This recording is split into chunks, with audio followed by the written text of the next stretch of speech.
Well, thank you all for coming here. We have a very full event and a very full panel, as you can see. So I'll get started, and we'll allow people to trickle in over the night. This is Sunshine Week. It's a week that the Press Club, the Journalism Institute of the Press Club, and the National Press Club's Press Freedom Committee always celebrates with events throughout the week. This year, it felt particularly important to mark the week with a series of events, and tonight's event is focusing on the role of public information officers and how they interact with the media and what that means for press coverage. Being able to talk with government officials about important policies is more important than ever, particularly as getting information through the Freedom of Information Act has become more difficult than ever. An analysis released this week by the Associated Press found that the federal government has censored, withheld, or said it couldn't find records sought by citizen journalists and others more often last year than at any point in the past decade. FOIA requests were returned, censored, or with nothing at all almost 80% of the time. Only roughly 20% of the time was a FOIA request fulfilled as requested. So in the absence of being able to get timely FOIA responses, journalists are left to work with PIOs to be able to get timely access to the information they need for their readers. Defense News reported earlier this week that the Air Force is slashing access to media embeds, base visits, and interviews as all public affairs officers go through retraining in what is the third major Defense Department effort over the last 18 months to push out guidance that essentially limits public communication. Quote, it amounts to a massive information bureaucracy in which even the most benign human interest stories must be cleared at the 4-star command level. Beat reporters are seeing clear evidence of the politicization of their access continue. For example, the Centers for Medicaid and Medicaid Services threatened to ban a reporter with Modern Healthcare, Virgil Dixon, from General News teleconferences if he did not delete 3 sentences from a published story that upset the administrator of CMS, Seema Verma. To review these issues tonight, we have put together what I think is a crackerjack panel, and I'll introduce them briefly. On my far right is Catherine Foxall. She has worked for nearly 40 years in Washington as a reporter covering mostly health policy.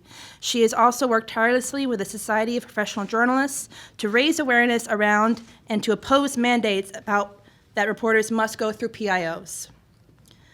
Next to Catherine is Julie Pace. She is the Washington Bureau Editor of the Associated Press.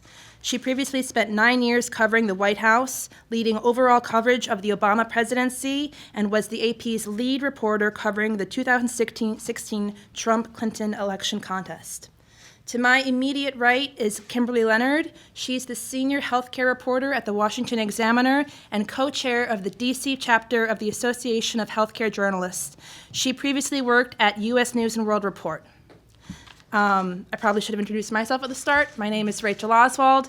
I am vice chair of the club's Press Freedom Committee, and I cover foreign policy on Capitol Hill for Congressional Quarterly. To my immediate left is Henry Kerner. He is special counsel in the Office of Special Counsel, a position to which he was confirmed by the Senate last year after previously working as a Republican staff member focusing on whistleblower issues on the House and Senate Oversight and Investigations Committees. And to my far left is Tom Devine. He has been the legal director for 39 years at the Government Accountability Project, the country's leading organization that supports whistleblowers. He has formally and informally helped over 7,000 whistleblowers and has supported 34 whistleblower protection laws and policies. He also teaches whistleblower law at the DC School of Law. So the way this night's conversation will flow, each of our speakers will have 6 minutes to talk, and then I'll have a chance to ask them each some questions, and then we should have a good amount of time, 20 minutes or so at the end, for you all to ask your questions. So, and I think the information, the night is going to flow roughly between a conversation with the journalists about the issues they're encountering on the day-to-day with PIOs, and then a conversation with our legal experts about what federal law says about how government employees can speak and in what manner they can speak out and what protections they have if they're retaliated against. So, Catherine, can you please give us an overview of the evolution of PIOs across administrations, including the Obama administration. Okay. Over about 25 years, there's been a huge surge in government, in business, public and private sectors, prohibiting people from speaking to reporters without notifying the authorities, often a public information officer. Usually the communication is overseen by the authority. Often it is blocked altogether. And in terms of different administrations, what I have perceived on the federal level is that it's not one party or another party, it's just one administration learns from the last one, and it just gets worse and worse. The SPJ went and tried to actually had an appointment at the Obama White House, and it came to naught. They were not impressed at all with our claims. Millions of people are prohibited from ever speaking to thousands of other people without permission from the authorities. We have heavy censorship we have accepted as part of the culture. Censorship is a horrific thing. All CDC staff was essentially silenced, while some of them knew there was mishandling of pathogens, and they were afraid to tell the agency. It's a massive danger. While reporters were begging for access at EPA, even the censored access, little kids continued to drink lead and water, while the agency staff knew. Many institutions have covered up child abuse for decades, and we have school administrators all across the country prohibiting anyone other than themselves from speaking to the press. Why isn't that just chilling? SPJ sponsored 7 surveys and found these restrictions are pervasive in many areas of the country. 70% of journalists on the federal level consider these controls a kind of censorship. 40% of federal PIOs admit to blocking certain reporters because of problems with their past stories.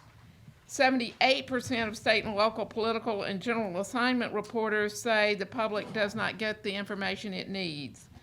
Police department PIOs say things like they oversee interviews to ensure the interview stays within the parameters we want.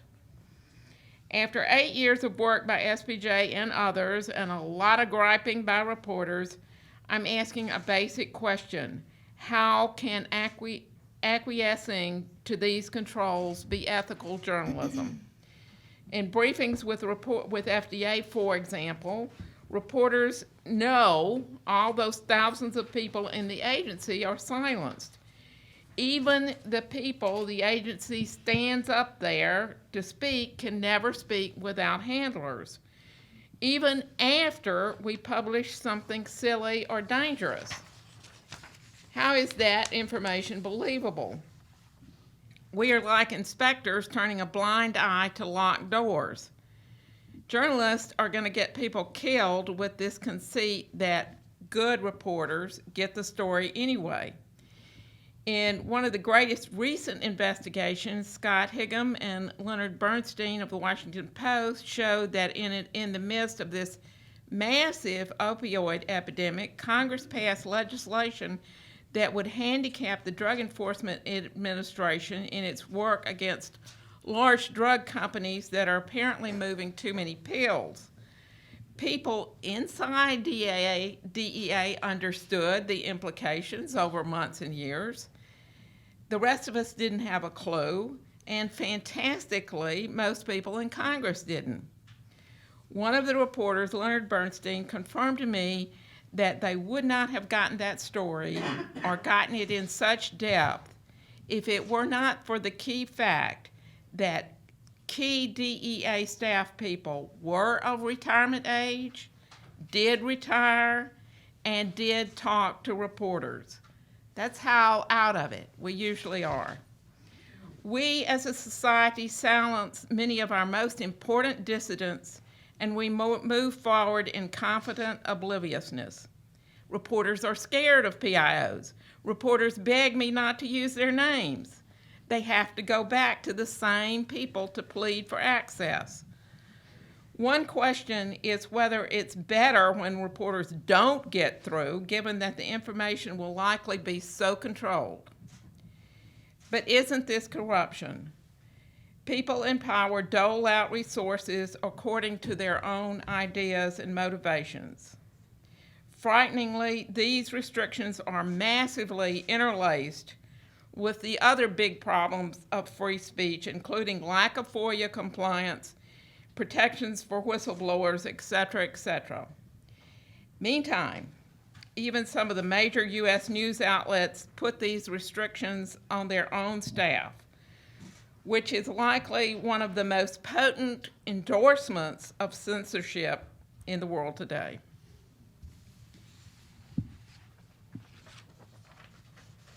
Thanks, Catherine. Thank you. You were so prompt. I'm so impressed. Side note: this is why it's good to have women on panels, because they prepare ahead of time and time the remarks. I love my men too. Just for the record. Just for the record. All right. Julie, could you please talk a little bit about what it's been like for the AP?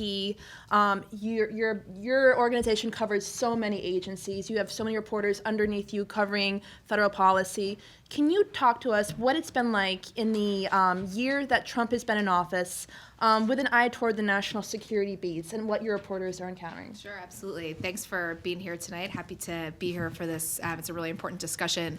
As Rachel mentioned, at the AP, we have reporters covering every federal agency, so we deal with this really across the board. I would say that it's particularly tricky when you're dealing with national security-focused agencies, though, for a couple of reasons. One, they tend to be the agencies that we're dealing with on the most classified information, which is something that PIOs, press offices, are always going to be reluctant to deal in. So you're always having to find a backdoor way to get that information, and then confronting, real-time decisions over whether that information is worth publishing, getting pushback on things like putting someone's life in jeopardy, which is a concern that we take really seriously at the AP, though it's often an argument that we find is used in overabundance by PIOs and doesn't always actually meet that bar, though, again, I do take those concerns seriously. I had quite a number of examples to talk to you about from the Rex Tillerson State Department, though that is going to be a thing of the past, but there is a consistency from State Department, the Pentagon, certainly the intelligence agencies, and also the Justice Department, which has a heavy national security focus to it. And I look at this as really a continuation of much of what we saw with the Obama administration, which was this real effort to stock press offices with people who come from political backgrounds, even if they don't have expertise in the offices that they're working in. We saw that in the Obama administration. We're seeing it in the Trump administration. You may have someone who is the spokesperson, the gatekeeper on a pretty specific national security issue, who was a field organizer in Iowa, for example. And that person is deciding often which career official, which expert is able to talk to reporters. That in and of itself, just on a daily basis, we find to be a real roadblock.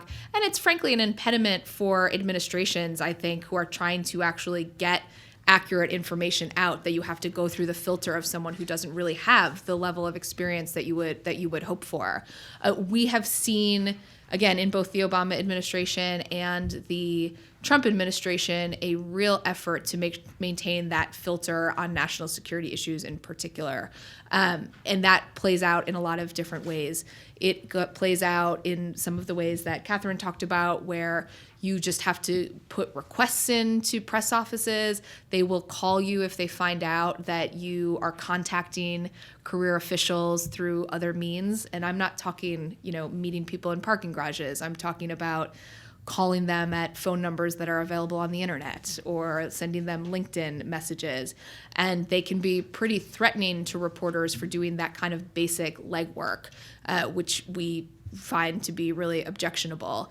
On the national security beats in particular, we've also seen a real crackdown on the interactions that the press is allowed to have with the principals.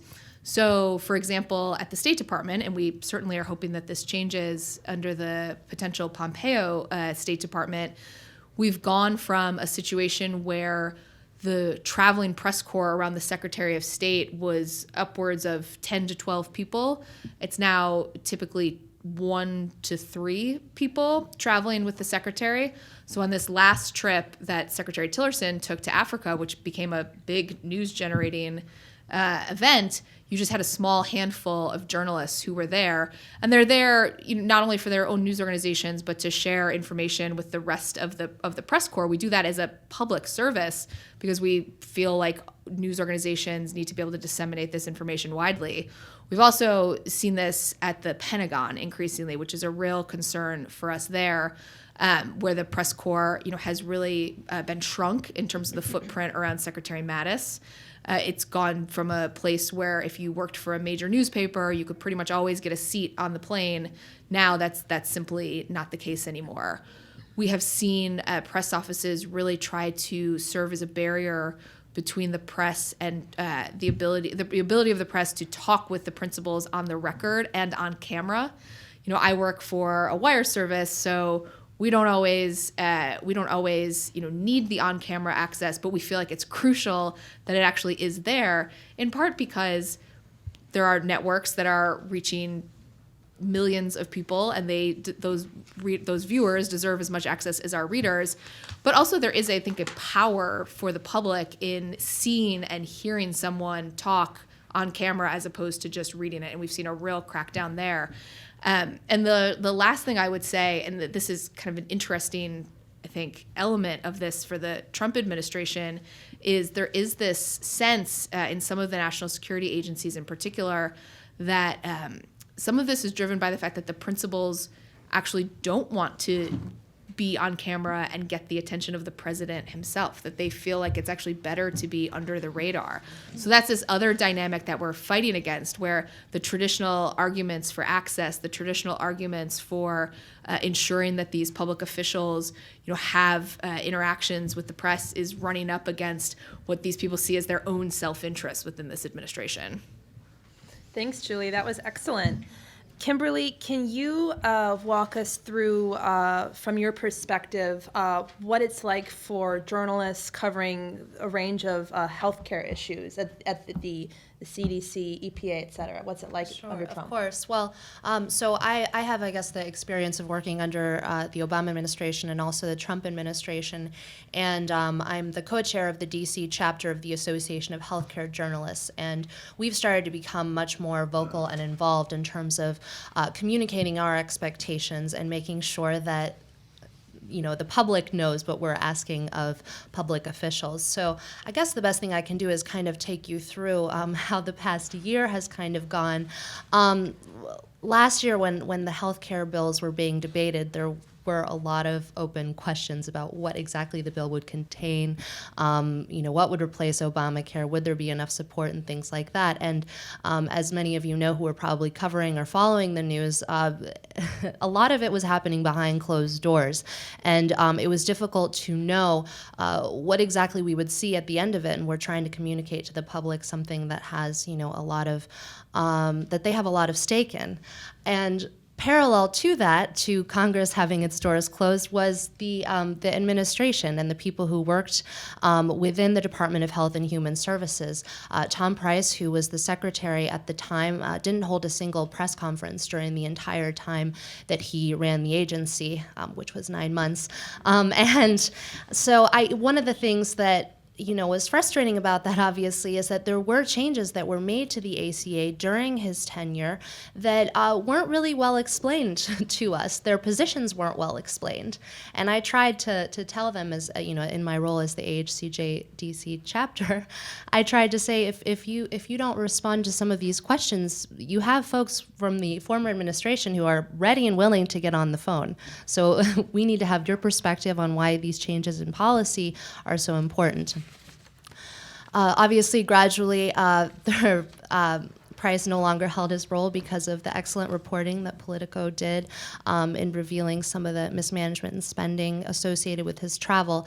But what had happened was gradually we had decided it was time to, be more vocal. We sent a letter expressing our misgivings about what was going on, but then he ended up no longer being in the role soon after that. So after he left, we did start to see a little bit of a shift in that they actually would hold press calls, but they would only hold them with a limited number of reporters. I'm going to be honest here and say that the Washington Examiner was often one of those reporters, so we did receive the benefit of that. But I was also, volunteering in this role as at the Association of Healthcare Journalists, and so I was trying to communicate at the same time we need to open this up to more reporters.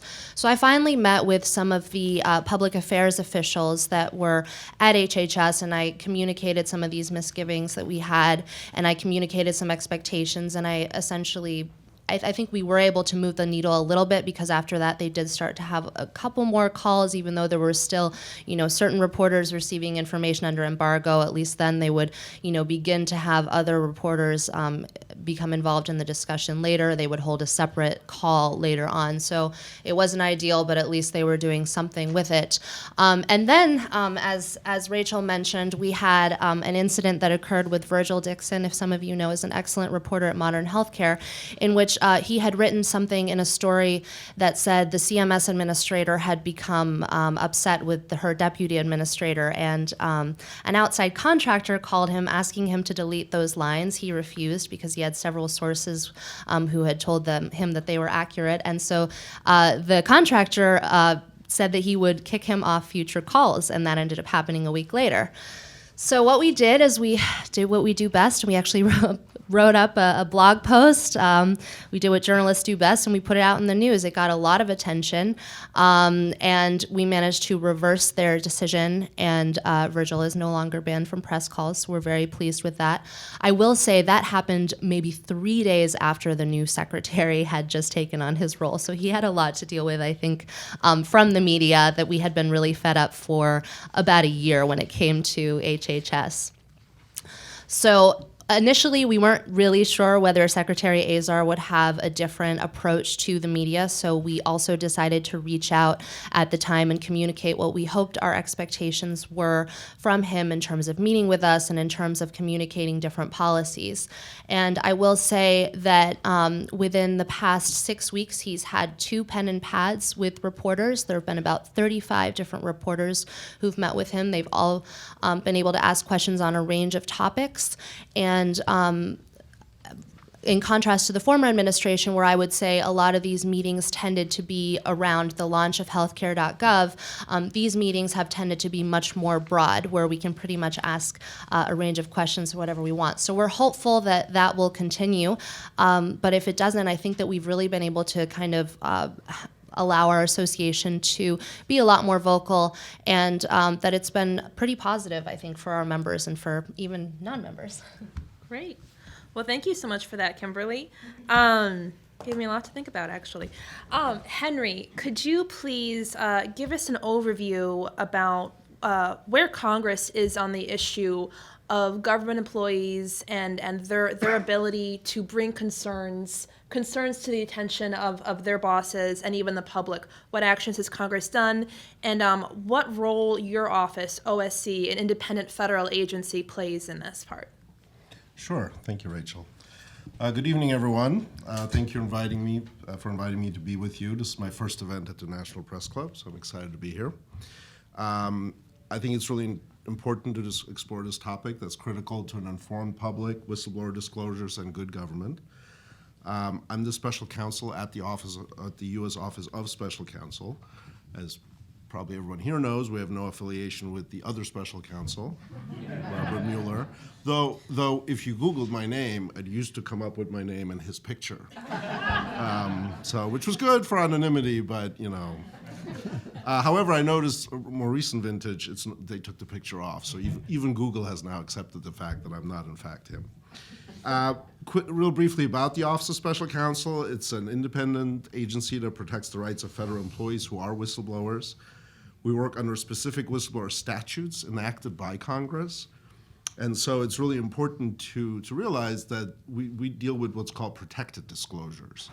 So it's not the same as just any disclosure. They have to fall into certain categories: fraud, waste, and abuse, violations of rule, law, regulation, something about that affects the welfare or health of the nation. So that's one thing we do. So we deal with these disclosures. We also deal with prohibited personnel actions. There's 14. And if those are violated, we can also get involved, once again, to protect both the merit system as well as the federal workers. I myself was appointed by President Trump and confirmed by voice vote unanimously by the United States Senate last October, so I've been in my job for a little over 4 months. Most of the agency employees, about 133, are career civil servants, and the agency is independent from the White House and other agency leadership.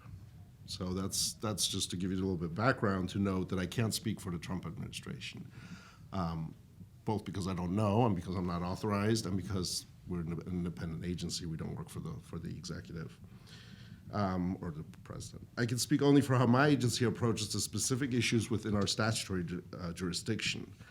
And so what I want to address is a little bit of the flip side of the coin that our first panelist talked about. So they're talking about access to the PIOs, access to federal workers. I'm talking about the rights of federal workers to speak to reporters, among others. So there are various statutes for that, as I said earlier, that define what a protected disclosure is. And through these, if employees want to make protected disclosures, they have certain rights, but they also have to be careful that they're not violating law. So there's classified information. I think Julie mentioned that.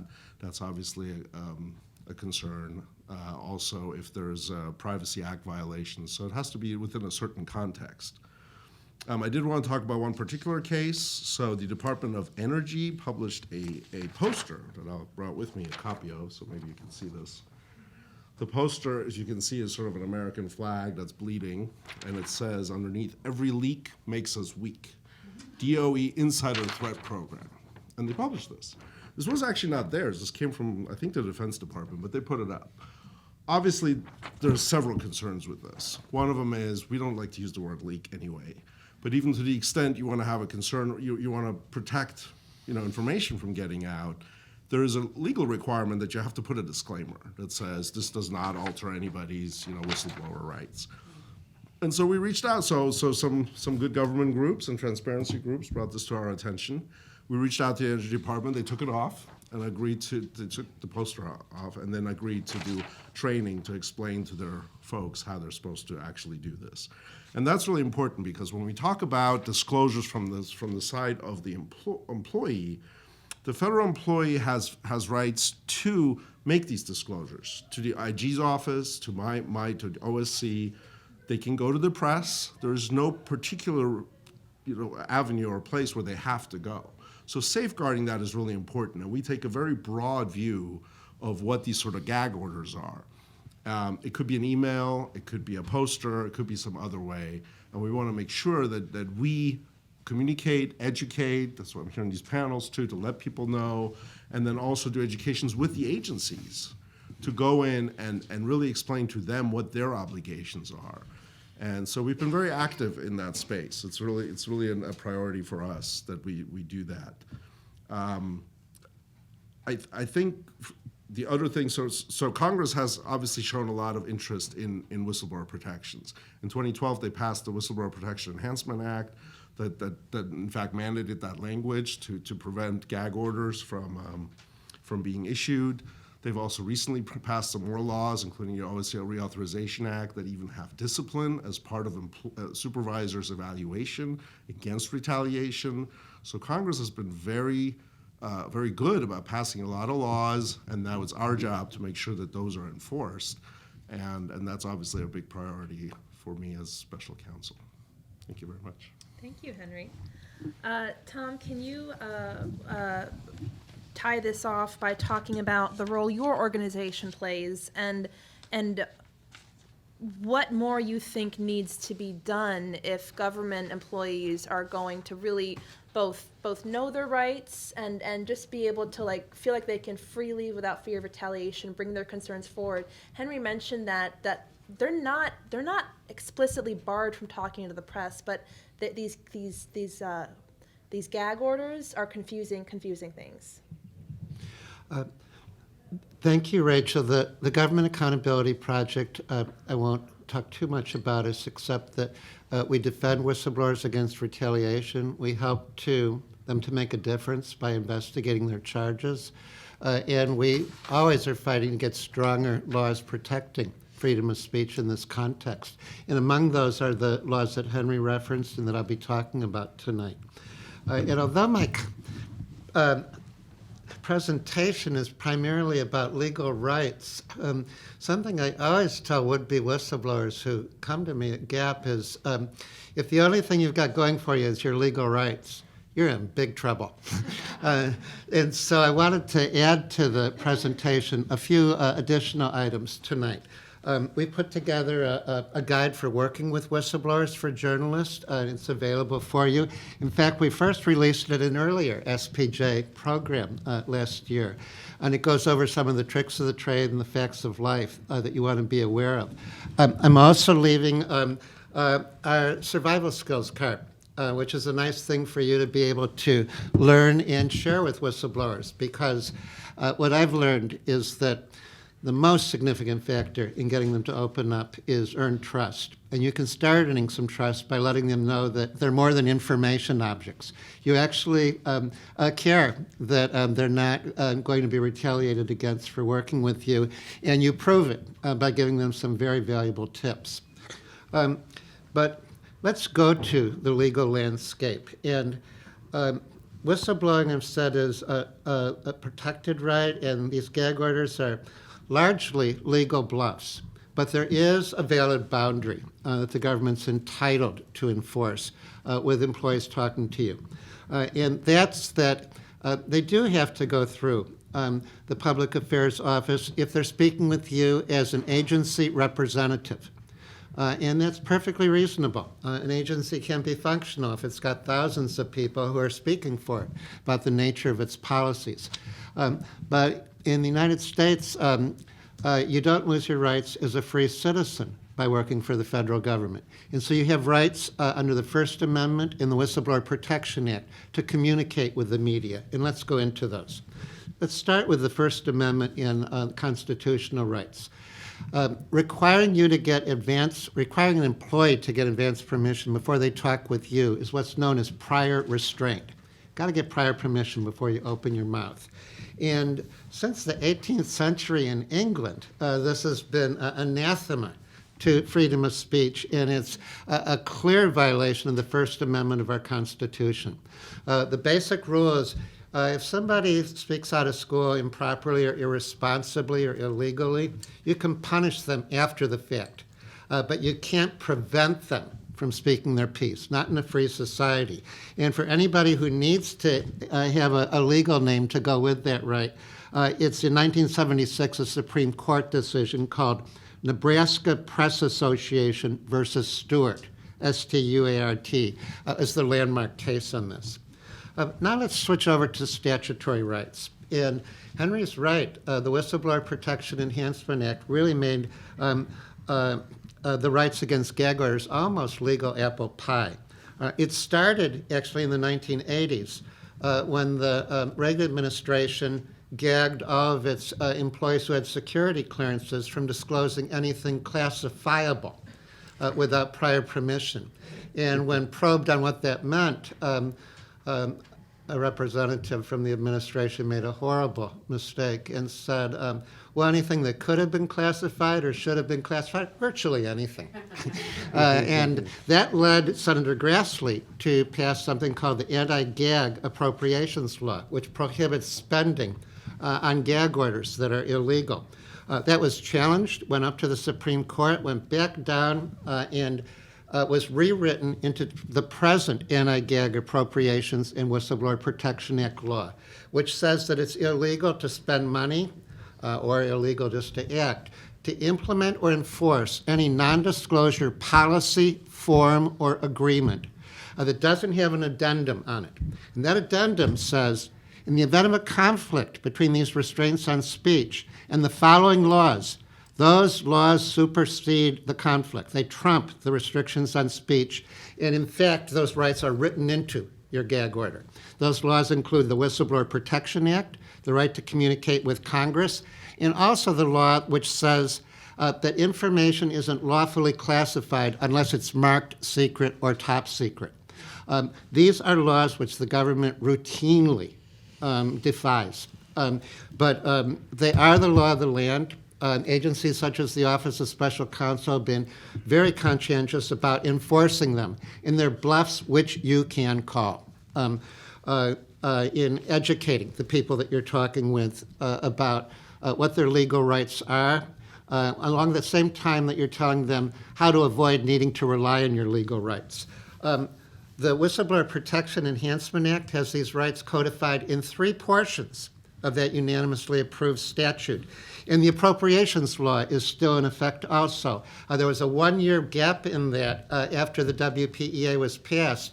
But thanks to Henry's Chief of Staff and Principal Deputy, Tristan Levitt, Congress closed that loophole. It's illegal to spend money. It's illegal to take disciplinary actions against employees who act under their free speech rights.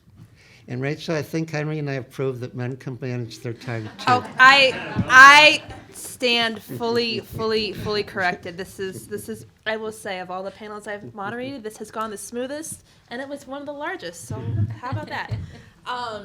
So since we're right on this subject, Henry, Tom, the law seems clear, the way you just explained it. It seems that Congress has clearly spoken, the Supreme Court has clearly spoken, so then why do you think we are here where we are, the press, the public, where it feels like it's never been more difficult to get government officials, and we know the vast majority of them really are public servants? Why is it so hard for us to get information? Is this a cultural problem? Is it a bureaucracy problem? Lack of information, awareness? Well, I mean, I think in all sectors of life there's a gap between the law and reality. The law is something we attain to achieve, but seldom succeed. And you're right, it's a cultural gap. People may have a legal right to do something, but they're scared to death to exercise that legal right because it could poison the working relationships with someone who has a lot of lawful authority over them. And that's why we think that it's important to pick a way to communicate that's responsibly discreet, and it's going to minimize the chances for retaliation. And there is a way for you to communicate with government employees as part of their official duties, but it's just a little indirect. It's the Freedom of Information Act.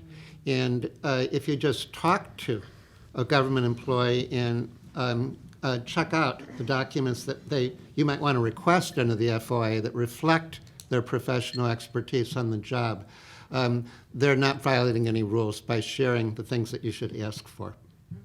And from my perspective, I think a lot of these difficulties are in the official interactions. So there are interactions from reporters or people who cover maybe an agency and then who have to go through official channels. Our office, whistleblower complaints are way up. They've been up. Disclosures as well as their own cases are probably doubled over the last 5 years.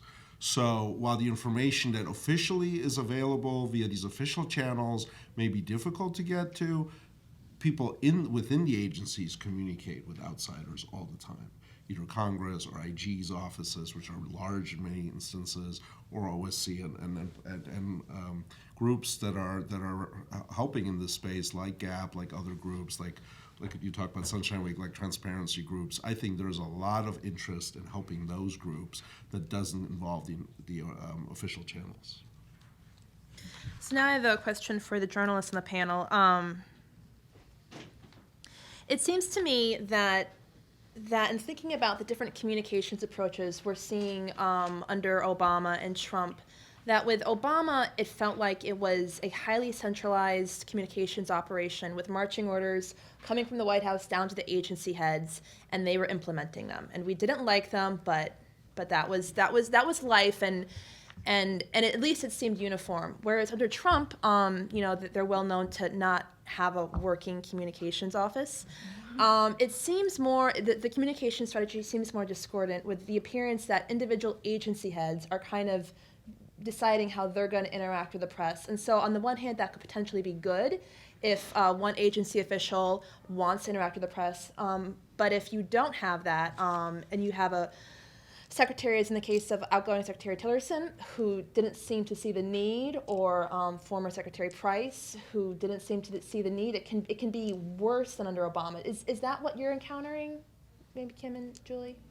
I don't know if it's worse necessarily. I mean, I can tell you, I was told, I didn't start with the Washington Examiner until under the Trump administration, but my colleagues who've been there longer have used to be blocked out from a lot of the calls under the Obama administration, or they would be invited and not be called on, or they would just not be invited to any of the sit-down briefings. So there were some exclusions that happened there. But I will agree with you that the kind of head agency official sets the tone.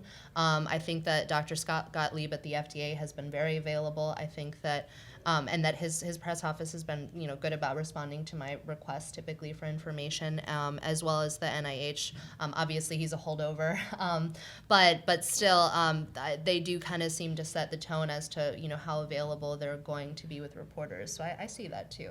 I think. Yeah, I would agree with that. I think that some of this is a function of the Trump press office looking at their role as the Trump White House press office looking at their role as being the Trump White House press office and not necessarily being the pivot point for all of the different other agencies. We have seen over the last couple of months, particularly when John Kelly came in from DHS, that there was more of an effort to coordinate across agencies so that people at the agency press offices at least felt like they had more insight into what the plan was day to day or week to week. I think they would probably still contend that it's not as good as they had hoped it would be, but they do feel like they're getting more information kind of from the tip of the spear there. But I think at agencies, no matter what the directive is from the White House, you're always going to have the secretary and the top level folks there setting the tone. If you have a secretary who sometimes comes from Congress and is used to having more press interaction, they're more likely to try to continue that. If you have someone like a Rex Tillerson who comes from the private sector and really never had to engage with the press, he would deal with investors and maybe the occasional business reporter. It's going to be a much more foreign relationship for them to be having that type of interaction. So I think that's not necessarily unique to this agency or to this administration. It might be more pronounced because we do have more people who come from sort of non-traditional backgrounds into the cabinet. Also, for the journalists on the panel, so far under Trump, what to you has been the more successful strategy of improving official press access? Has it been to kind of quietly try to negotiate things, voice your problems, maybe through official press associations like the White House Press Association, the Pentagon, the state, Association of Healthcare Reporters, or has it been to go public with blog posts and Twitter threads? What's working? Well, I'm on the White House Correspondents Association board, and I would say that both is the answer to that. I think that it just depends on the moment. I think, and I'm just speaking in my personal capacity, not as a representative of the board, but just for context that I am on the board. We have negotiations with the White House sometimes multiple times per week over access, just simple things like, is a certain event going to be open to the full press corps or just the small traveling pool? Is it going to be open to text reporters or just on camera? Those are the kind of things that tend to happen behind the scenes. There's really no need to negotiate those in public. We found that we can be effective and have a good working relationship with the White House press office just by having really simple, straightforward conversations. When there are moments, though, where we feel like, it rises to the level of being newsworthy, of being worthy of us putting out a public statement, we're more than willing to do that. There have been a couple of instances where that has happened. I don't know if that is always the best approach in terms of strategically getting the White House to change its decision, but it's still valuable because we still need to be having these discussions in the public sphere. We need to be letting the public know, one, that we're pushing for more access, that we are trying to get more information in front of them. And two, I think that the White House should know that, we are not going to just do things quietly behind the scenes, that we have a voice. We're the press corps, and we're able to get a lot of attention for for what we're doing. But it has to be to some extent strategic. If you're just trying to get an event open, it doesn't really, I think, help our cause to be fighting that out in public every day. Catherine, Kimberly? I'd kind of like to ask Kimberly and Julie something. I mean, you're talking a lot about official access. I mean, access to the top officials, access to press conferences, that kind of thing. Is there any concept of just talking to people within agencies or within the administration without this official interface? I mean, What? my reporters do that every day. Okay, and they don't have this PIO blockage? No, they do. I think it's important to note there's a difference. There is, as journalists, we deal with the press office because they exist and their function is to deal with the press. So we will always deal with them, and I'm appreciative of press offices. They do things like put out public schedules, which are great. They will tell us what time an event is being held. That's important information. We want a press office available. But every single reporter who's on my staff who covers an agency knows that their mandate is to also be talking to career officials, to be building sources outside of the press office. If your only sources are in the press office, you're not doing your job right. And they are more than willing to go straight to those people and go around the press office. So just because you're dealing with the press office doesn't mean you're not dealing with your sources who are outside of that office. Okay, but I mean, key here is having to involve the press office. But Okay. that's not what I'm saying. I'm saying that my reporters are always willing to go directly to their sources Okay. outside of the press office. But do they? Well, do they- Catherine, can I feel like I have a feeling what you're going at, and maybe I can rephrase the question. So how do you? And I'm guessing you're going to say it's a case by case basis. When do you decide that it's good to kind of play by the rules and try to get, and we're probably here, I mean, there's a difference here, I should say, between quoting unnamed officials and then trying to get those officials to go on the record, because there are more officials, it seems, going off the record now than in previous administrations. But that's different than getting an official to go on the record. It's qualitatively different. It means something different to your readers. So if you're hoping to be able to nudge some of your good sources to go on the record, how do you negotiate that? I mean, do you try to just march on the PIO office and be like, this is an important issue, you should be able to allow these officials to talk to me, and if you don't, then I'm not going to cover the story? How do you, I think this is an issue Catherine and I have talked about on a number of occasions. How do you ethically perform your job under increasingly constrained conditions, or have the conditions become so constrained for so long that we've kind of adjusted to them and we don't recognize them for what they are? I guess I don't feel the conditions are more constrained right now. I actually feel like it's the opposite. I feel like we have had much more success in the first 14, however many months of the Trump administration in getting people to talk with us who are not authorized to do so through their agency press offices than we did certainly in the Obama administration. A lot of those people don't want to be named on the record, but they're more than willing to talk on background and be identified as agency officials, and that will frustrate the heck out of a press office, but we do it anyways. I actually feel like that's been for transparency and for reporters who are trying to get beyond the wall of the press office, that actually has been a real boon over the last several months. Right. So I hear that. What about, this is still, it's true to say that the press has taken a public lashing in the eyes of many people in this country. I don't think it's fair, but general support for the role of the press and the work we do, it is down. I think this largely comes from the demonization by President Donald Trump of the profession. But if we are relying on anonymous sources, even if we know they are right, when you have the very apparent lack of media literacy in this country where the word leaker has become such a slur, what does it mean that so much of the excellent insider information is coming from anonymous sources? You know, obviously it would be better if it would come from named sources. So is the solution to kind of just keep working with what we're getting, which is officials willing to talk, on background, or is it to also pursue these, publicly named options? I mean, so many people just won't go on the record. The problem is, too, that, when you don't name someone, obviously, as a reader, you think, oh, okay, I'm just going to believe this anonymous official who says this is going on. You know what I mean? And I do go back then to the press office and say, hey, do you have a response to this? But they don't want to go on, they don't want to go on the record. And a lot of people within HHS in particular are upset that they spent so long building the ACA only to see it, kind of be taken apart piece by piece. So I'm sure they have some motivations there as well.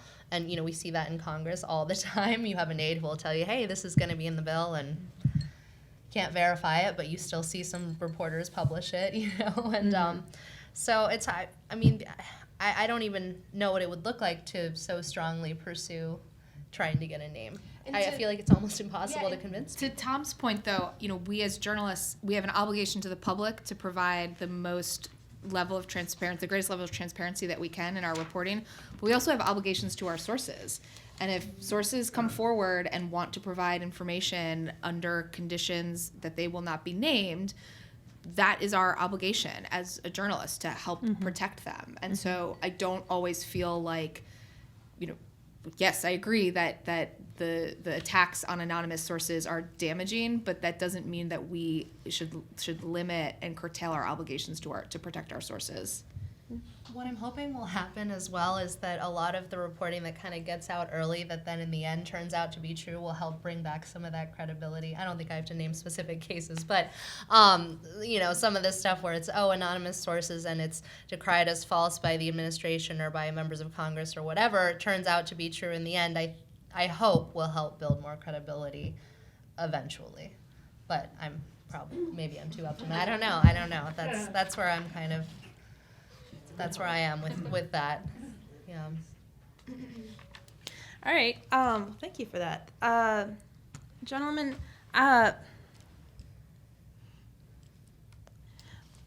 why can you talk to us a little bit about what the official process is, and does it vary by agency for somebody to become an official whistleblower? Is it bringing your concern to your boss, your direct boss, and then if they don't take action, you go to your IG or you go to OSC? How does it even work? And talk a little bit about why do so many people become sources for the press?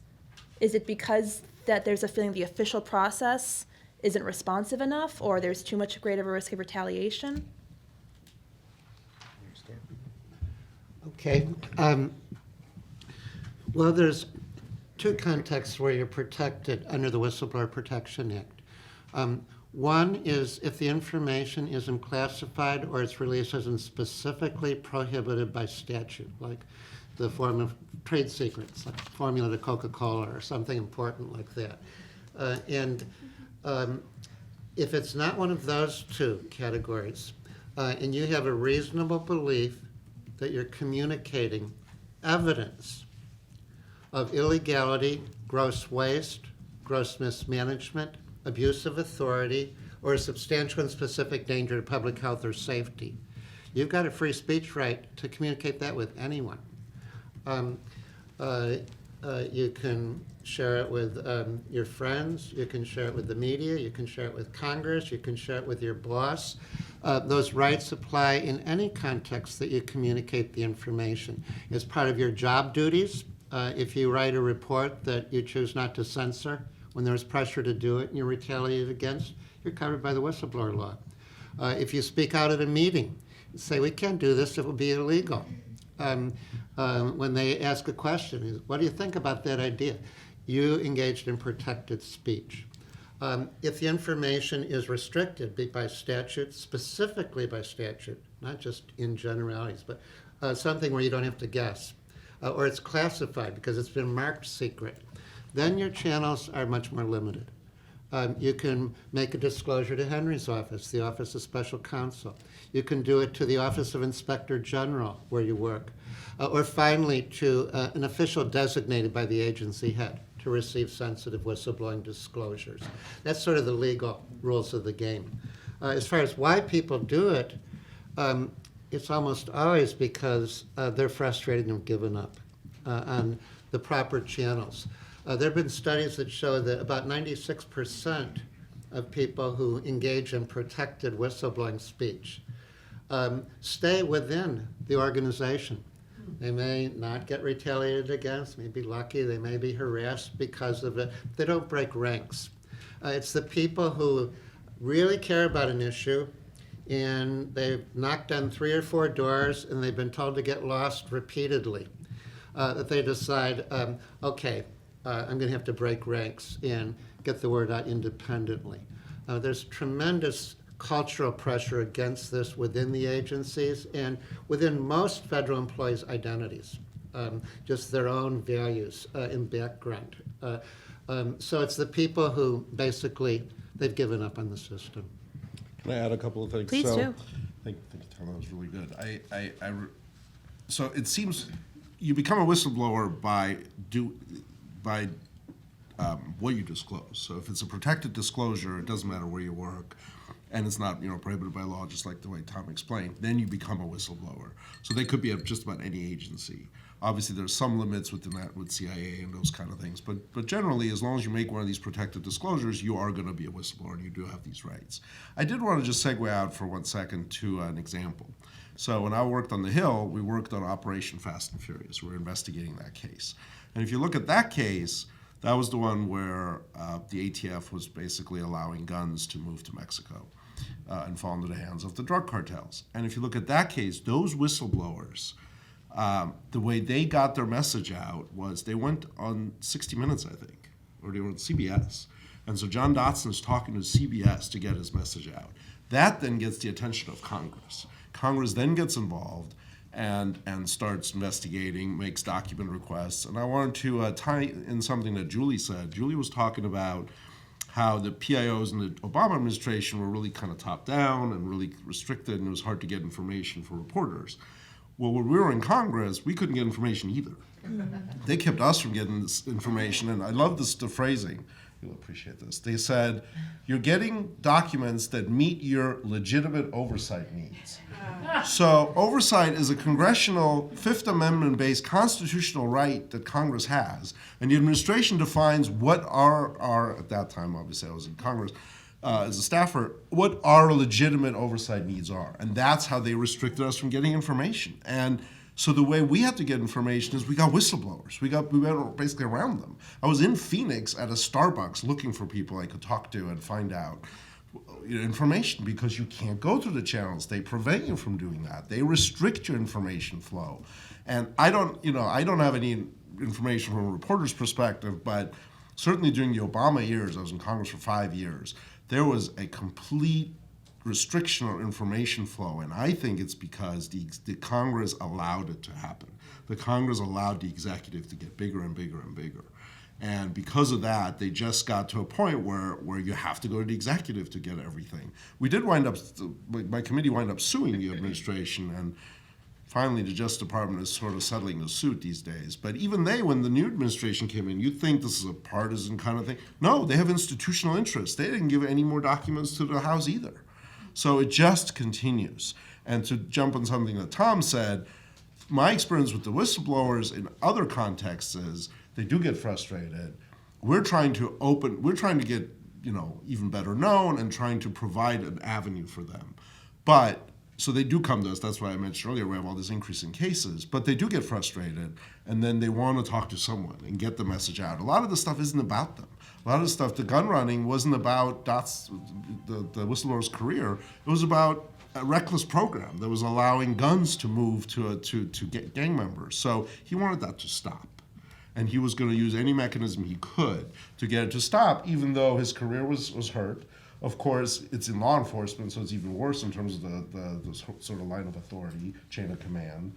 So not everyone was supportive, and there's a great risk to their personal career advancement, etc. But they still do it because they have this. They're patriots. That's why they do it. They're patriots. So, I want to thank Henry for completing something that I overlooked, which is the loophole in rights to communicate with you for intelligence community employees. They don't have any under the Whistleblower Protection Act. And President Obama issued something called Presidential Policy Directive 19 that gave them anti-retaliation rights, but not for speaking with you folks. It's only within the chain of command or to the inspectors general.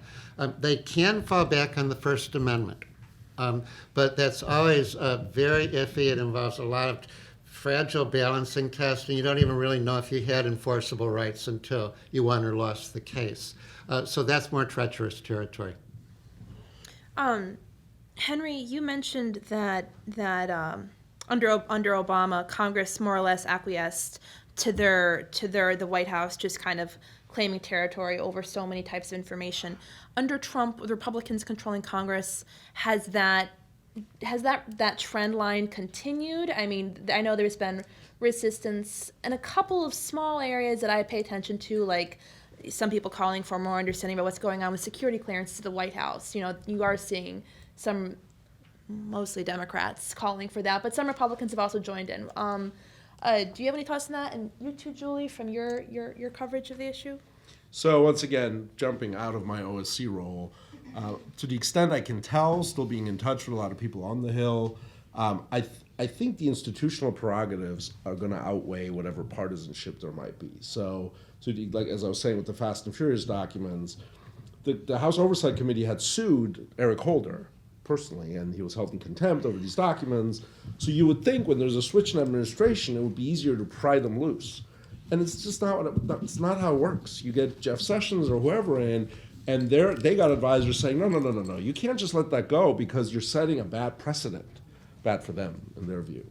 So I think these sort of institutional kind of claims and prerogatives continue. I will also say that from an oversight perspective, it's very, very difficult to do oversight over the same party. It's just difficult. Jason Chaffetz, who I worked for, resigned.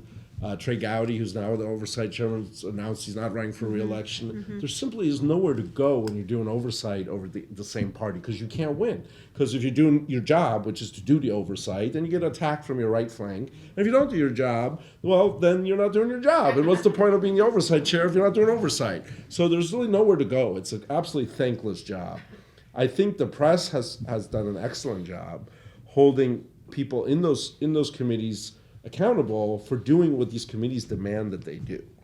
And that's what makes the job even tougher because then you're sort of squeezed on both sides. So I do get the sense that in the current atmosphere, I don't want to call it the Trump administration, the oversight function and Congress sort of reasserting its prerogatives has been just as weak as it was before. Now, Henry's example of a Fast and Furious case, I think is a good illustration of an opportunity for you folks that's a little bit dormant.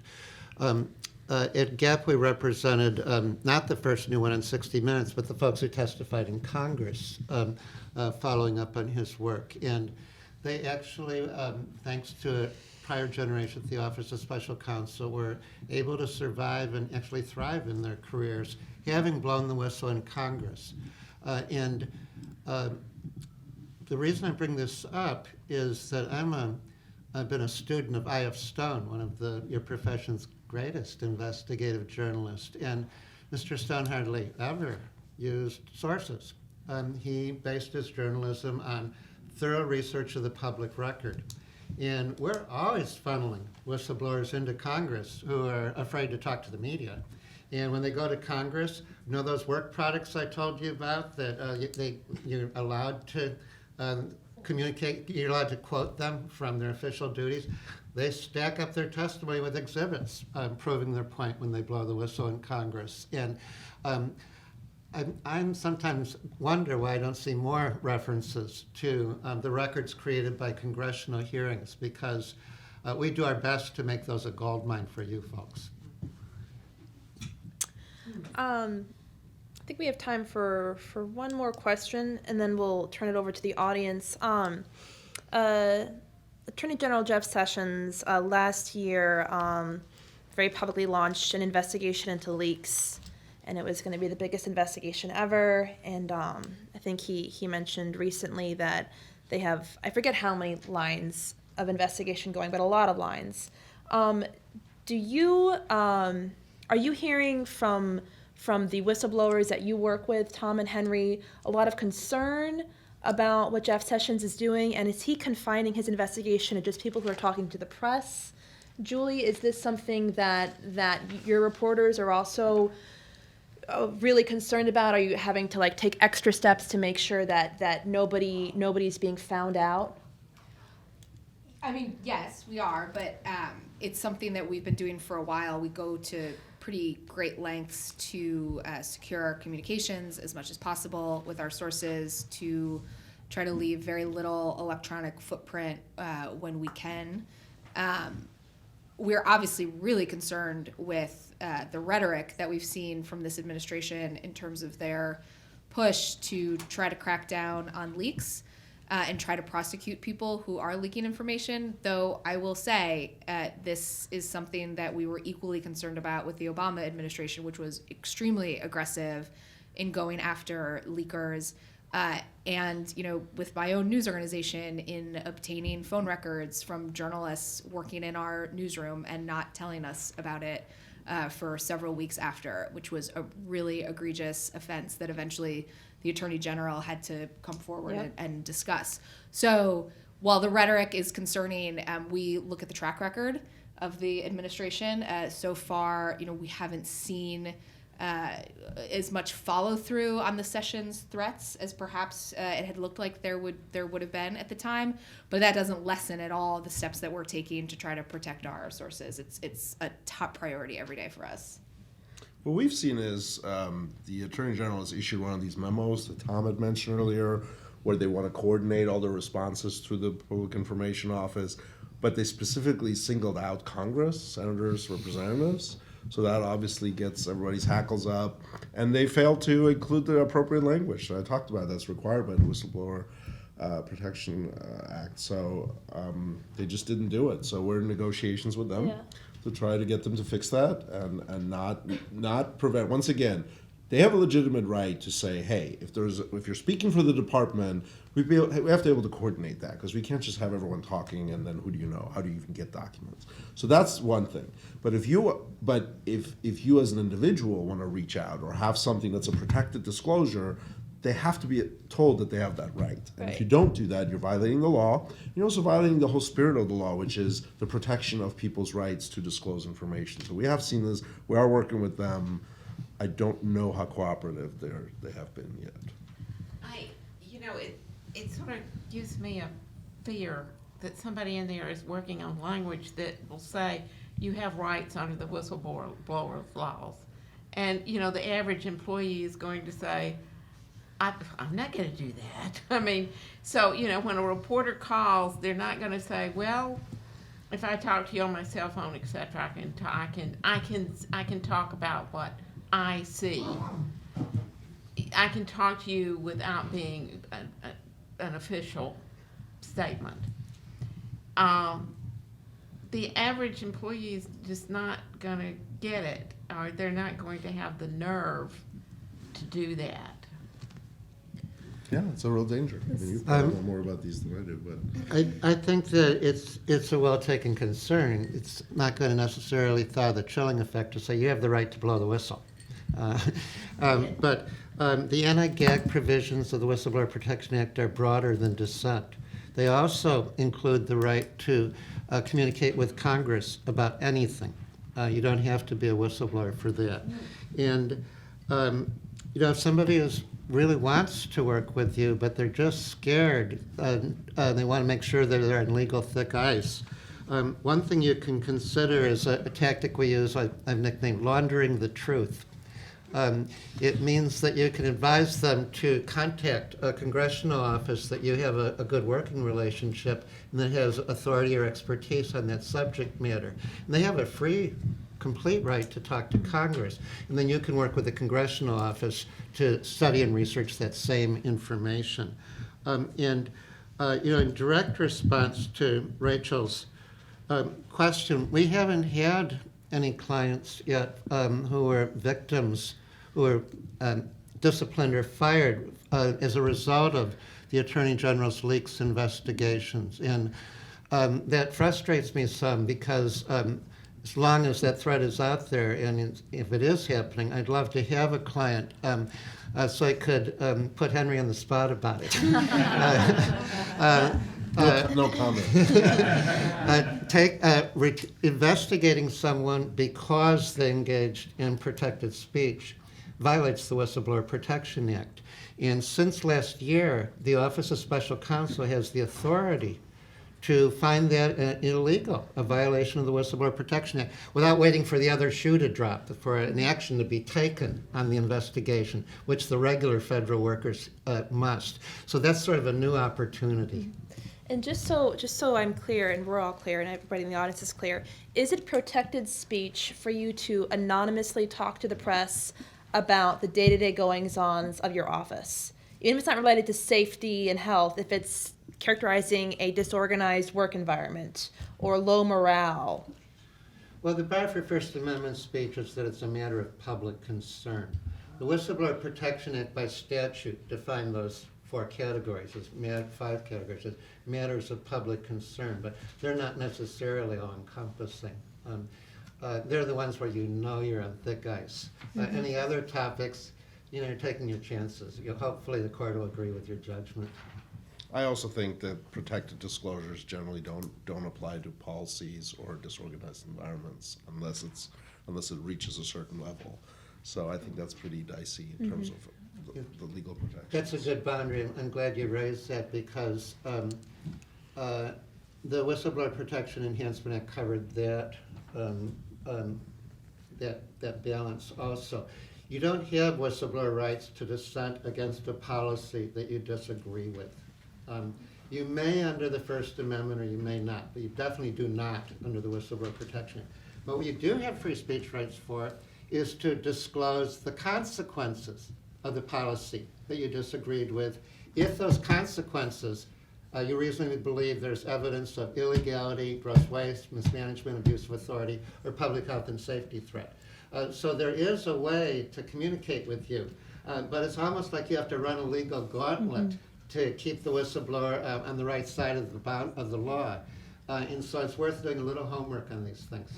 Can I make one more point? So, we're talking a lot, and Tom is an expert in all this, so I'm learning probably as much as you are from him. But the one thing we have to keep in mind is it's great that you have these rights, right? You can come to OSC, we're going to do our best, we're going to try to put you back in the sort of corrective actions they're called, but in the end, many lives are ruined. You can have all the rights you want. The bottom line is you're now viewed as a traitor, you're viewed as a leaker, you're viewed as somebody who's disloyal. And I think one of my goals, so I have a 5-year term, and so I'm 4 months in, and one of my goals is to really stress a culture change, to view whistleblowers not as leakers, not as people who are disloyal, but people who are essential to finding out where the waste, where the fraud, where the abuse, where the mismanagement lie, the gross mismanagement inside an agency. You have the VA that has hundreds of thousands of employees, Department of Defense. How is anybody going to know anything if someone doesn't tell you? And so it's a culture change. So you don't, not only are you protected legally, but you're protected culturally, where your coworkers and your colleagues and your supervisors and others don't view you as someone who's a rat, who can't be trusted, who you can't work with, but rather as someone who did a service, who did something good. And I think if I can make some progress on that, I think that, on top of all these great tools, will make a big difference. You're so in sync with what most whistleblowers want to be doing. Very few blow the whistle to attack the agency. Almost all of them are trying to defend the mission of the agency, which they're loyal to. I think there's a lot of opportunity to change that culture. Senator Grassley called whistleblowers like the canaries in the coal mine. I think of them as like the bitter pill that'll keep your organization out of the accountability hospital. If it's, to me, it's kind of a matter of organizational leadership's maturity, institutional maturity. If you're willing to take your medicine, you might be a little bit miserable when you got the vaccine shot, but you won't get a horrible disease afterwards. And it may be uncomfortable. It may cause some internal disruption to deal with the problems that the whistleblower exposed that you didn't think were your headache. But if you deal with them instead of covering them up, you may be a lot better off in the long term. And I just think that it's very childish and short-sighted to engage in retaliation against people who are trying to defend the institution where they work. I think that's a very good note to wrap up the formal part of our panel and turn it over to the audience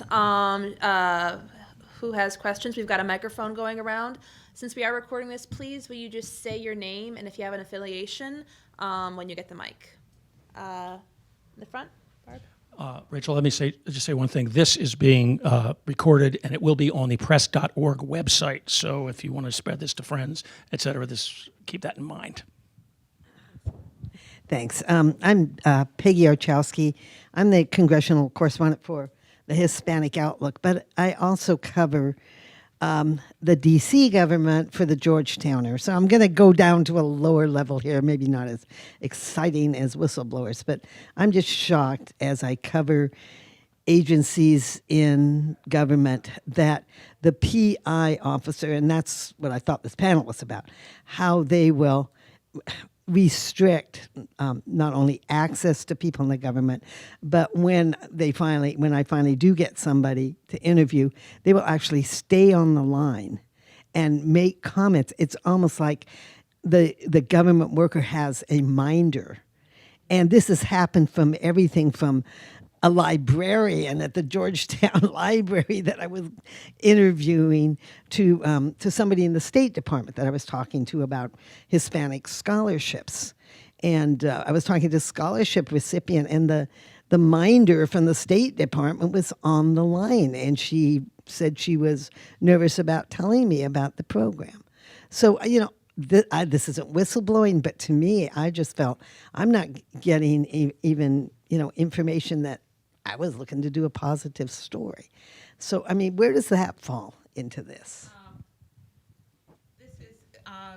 This is what SBJ has heard all across the United States with the surveys, and it's spreading through the culture. I'm sure there's some PR organizations or something that are we know that it's in textbooks now, PR textbooks for public relations students to sit in on an interview, to control the so yeah, we have a problem. We have it at the federal level, we have it all the way down to the local level, we have it in universities. But you know what, I'm convinced it's coming right back to us as journalists. We don't get our act together, we don't say this is censorship, it's going to keep getting a lot worse. We'll often write that into our stories. If we do an interview with somebody, we'll say, so-and-so, talk to the Associated Press, and a representative from the press office sat in on the interview. Just kind of call it out. Because I think also, if we give our readers credit, we give them credit for knowing that they understand that that's a person who was not talking openly and freely. That was a person talking while under the microscope of their press office. Yeah. Over there by the wall in the scarf.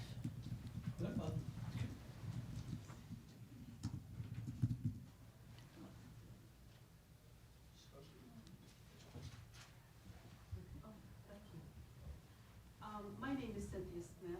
I'm a board member for Delaware Coalition.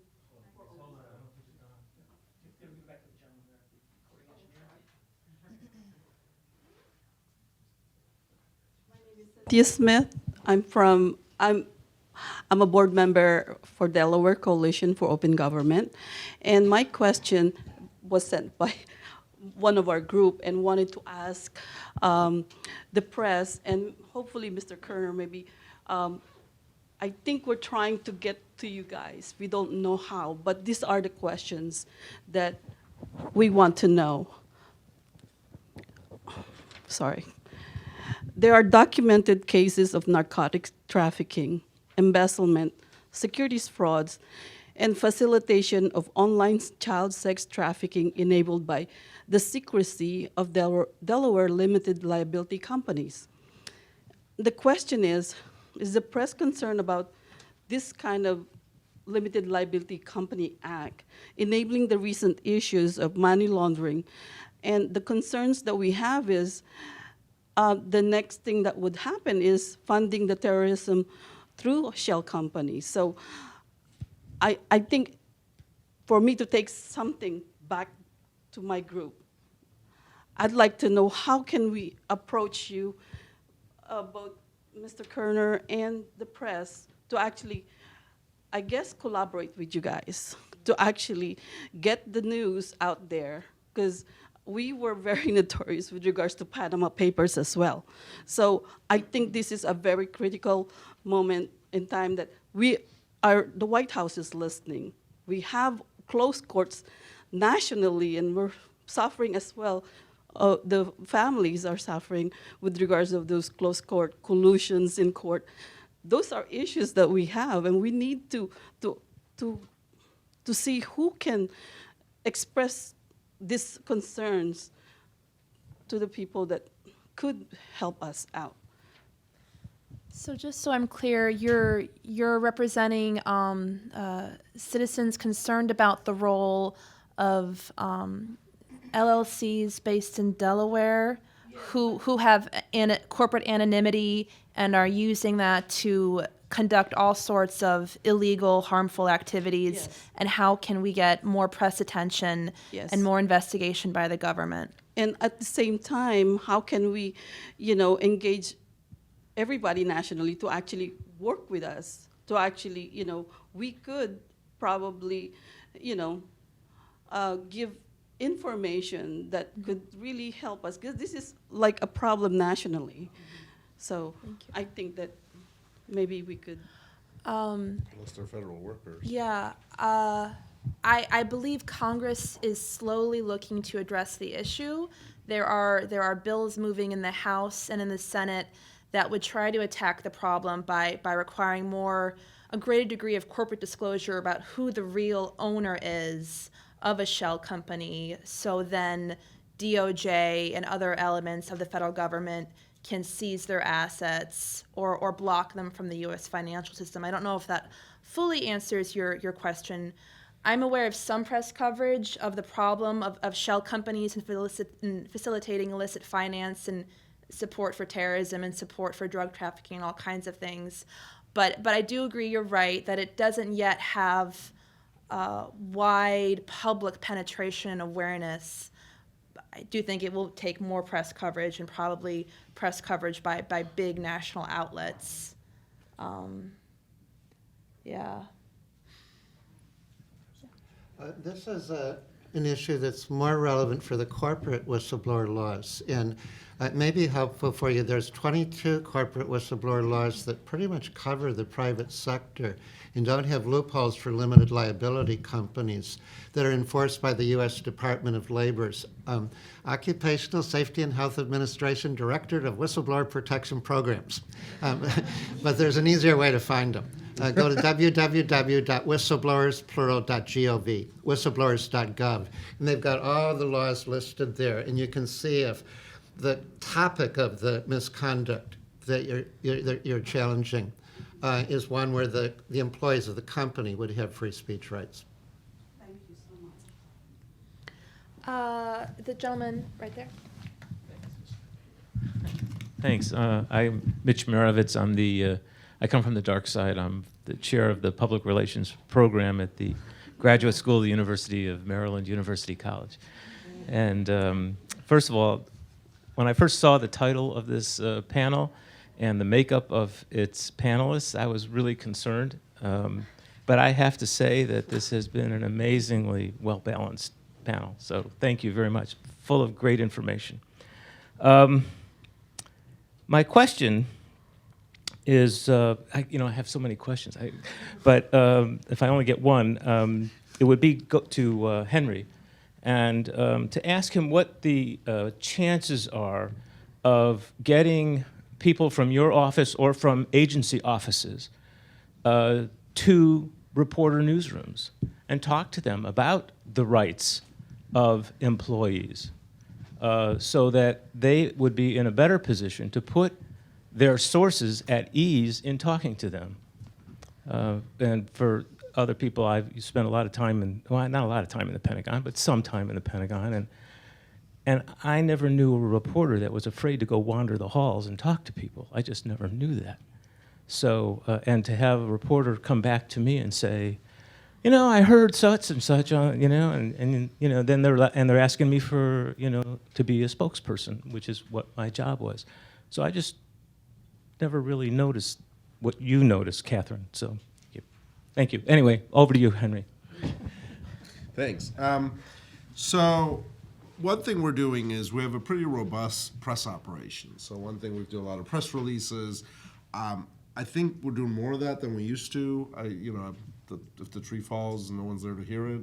So we try to make a little more noise. And so a lot of the cases we have. So hopefully that is going to then help educate. But especially the federal workforce, right? That's my main client, right? That's who we're serving. So the federal workforce is going to know that, as Tom was suggesting earlier, the media is one place you can go to. Now, there's other places, Congress, et cetera, but you can also go to the media for many of the disclosures, and they can be done that way. So I think you were talking about educating the reporters so they can talk to the media, and we try to do that. Certainly on the individual cases, we have very robust discussions with the press. If we can help find out certain facts to help them write their stories. Like I said, we have a very robust media operation, but I think the educational component comes from going to the agencies, talking to them, and having them let their workers know, because that's really much more efficient than our fairly small office. I saw two more hands up that I think we can get to if they're quick questions in the front row, and then the young lady behind. Hi, Joyce Frieden, MedPage Today. I wanted to get Catherine to elaborate more on what she thinks it might take for a culture change for reporters, because it's very hard right now to say, well, I'm not going to cover this because it's too controlled by the press office. What will it take for a culture change so that we can begin chipping away at some of the restrictions? And then if we could just get the young lady behind you, we'll do these two questions together. Hi, good afternoon. My name is Jabria Howington. I am a former GAP alum. I've worked closely with Tom before. Thank you so much for being here, and I apologize for being late. So you may have touched on this, and I saw a little bit of back and forth coming in that you guys were talking about whether or not restricted access between journalists as well as the press office hasn't become more restrictive. So my question is, if it hasn't become more restrictive, do you think that censorship by PIOs as well as overclassification has become more pervasive? Catherine, do you want to answer both those, and then anybody else who wants to answer the second? What it's going to take for the culture to change, that's a hard question. But I think the first thing that it's going to take is that journalists themselves are going to have to recognize publicly what is saying. Over and over again, journalists say, well, if we say that, they'll say we're whining, and we get lots of stuff and all this stuff, and they're not recognizing, they're not admitting that they're frequently going through the PIOs because they have to. We as journalists are going to have to be transparent about what is happening. One thing I'd like to see happen is we find a way to put pressure on the heads of agencies when they do this stuff, either through open policy or they're doing it quietly within the agency. That's one thing I'd like to see happen. And the other question was, is it more? And what I've seen, yes, with every administration, and it's not as if, in what I've seen, it's not as if it's Democrat or Republican or it's particular personality of the president. It's that one administration learns from the last, and they build on it. And without real pushback, it just keeps getting worse. I think that's a really strong remark. Yeah. Yeah, I wanted to add one point to the first question. Fear and ignorance generally live in the same family. And so there's a lot that you can do as journalists on the individual level, but directly relevant to your stories, to help change that culture. By teaching, doing the little street law, teach your sources what their rights are. And it's not that complicated or hard to learn. You can get everything you need to know from going to Henry's website or the Government Accountability Project website. And you can get them up to speed in a minute or two, and that'll make a big difference, I think. We have a horse on our website if you want to see a horse. Quickly for journalists, there are a heck of a lot of fearless journalists out there right now doing some kick-ass work, and they don't care at all about getting shut off by a press office. A bunch of them are in my newsroom, a bunch of them are in other newsrooms around town right now. So while this is, I think, an important discussion about a culture change, there's a lot of people out there that are saying, you know, we're not going to stand for being censored. We're not going to stand for people trying to block our access, and they're going to find a way to get information. I'm really, really proud of the work that journalists around the country have been doing the last several months. Kimberly, any final thoughts? I like how she ended. I was gonna let you. No, I agree. And frankly, I don't think that speaking out always has, a negative outcome. I don't know. I haven't always seen punishment. You be respectful and polite, and hopefully, we can keep working together on that. You don't ever get the when you say I'm a reporter. I can't talk to you. Sure. You have to call the PIO Sure. I mean, I think putting people at ease is just part of our job. It's part of what we have to do. And I do think that there's a lack of education as well. I mean, I even have friends who've told me things, and they're like, "Oh no, I shouldn't have told you. You're going to tell someone who covers that beat," which sometimes I do. But I do hope more people go on the record, because I think that it doesn't help our readers to have that happen. Yeah, I'll just say in conclusion, after thanking each one of you for taking the time out of your busy schedule to come here and give us your very important, unique insights. The way I think we here at the National Press Club and the Press Freedom Committee see it is there's two lanes happening. There is the one lane that relies on anonymous sources, and particularly in the last year that has been so vital, and it has produced some amazing, amazing journalism. Julie is right. I mean, it's just astounding. But that, by and large, rests on the goodwill of officials to talk anonymously. There's another track, an official track that we as citizens and journalists are entitled to. That is government information that they owe us. But with FOIA having the problems it's having, with so many requests not being fulfilled in a timely manner, and with agencies cutting down on press conferences and opportunities to meet with senior officials, the ability to get this official information that we're entitled to is going away. So if the day comes when we have a future administration that is more traditional, where the incentives to become an anonymous source are not what they are with the current administration, given its ahistorical nature, what will we then have as to be left with the press if the official arm has become so weakened and degraded by years of increasing tendencies and just young journalists coming up with this mindset that, oh, this is the way it is, and so I'll just go there. So I do think there's reason to be concerned that our official access to information is declining, and all the journalists here on the panel are definitely united in our concern that we are not getting the official information we're entitled to. So we march forward, keep sunshine in your heart always, and hopefully it will be in the world. Thank you for coming out to this event, and that's a wrap.